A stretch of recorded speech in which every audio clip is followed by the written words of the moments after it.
This is an easy empirical formula question, relatively easy. It looks harder than it is just because of the wording and because we've used an experiment rather than just giving you a list of masses of elements. So we're told that it's phosphorus oxide. Obviously we don't know the formula because we're trying to work out the empirical formula. So we know it's only got phosphorus and oxygen in it though. We know that we started with 1.24 grams of phosphorus. So I know I've only got phosphorus and oxygen, and my mass in grams of phosphorus is 1.24. I've got to work out, so the only difference in this question, rather than being given sort of percentages, I've been given real mass in grams. I've just got to work out how much oxygen I have.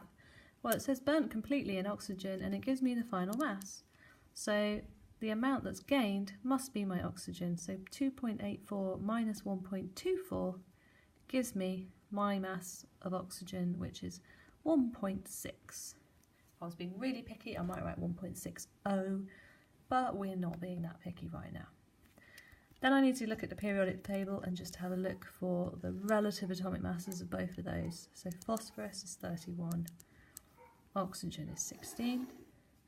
And then I need to work out my moles. So everything else is the same as a normal empirical formula question. Moles equals mass in grams divided by the relative atomic mass.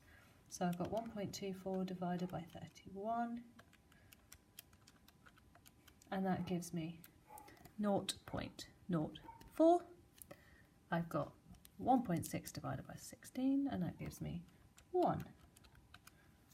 0.1, sorry. Okay, so there's my two numbers. We haven't got it down to whole numbers, so we need to get it down to whole numbers to get a ratio for my empirical formula, because I can't write P 0.04 and O 0.1. So that's my smallest number. Divide both sides by smallest number is going to get me my answer. 0.04 divided by itself is going to be 1. 0.1 divided by 0.04 is going to equal exactly 2.5. Now, what to do now? I haven't got whole numbers. I've got one whole number there, but I haven't got a whole number there. If I did this calculation and I ended up with a number such as 1.99 or 4.01, anything like that, I would round it.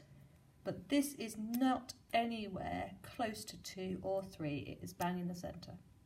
And so what that tells me actually is that I need to multiply both of them by 2 to get whole numbers, rather than, I don't want to change that to 2 or 3 because there's no way I can possibly decide which it would be. So that's telling me actually it should be 2.5, and that if I want to get a proper whole number ratio, I just need to take this extra step of timesing it by 2 to get 2 to 5.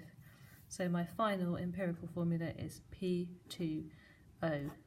That will happen a few times. You may get something with 2 of one and 3 of another, in which case you would get like a 1 to 1.5 ratio.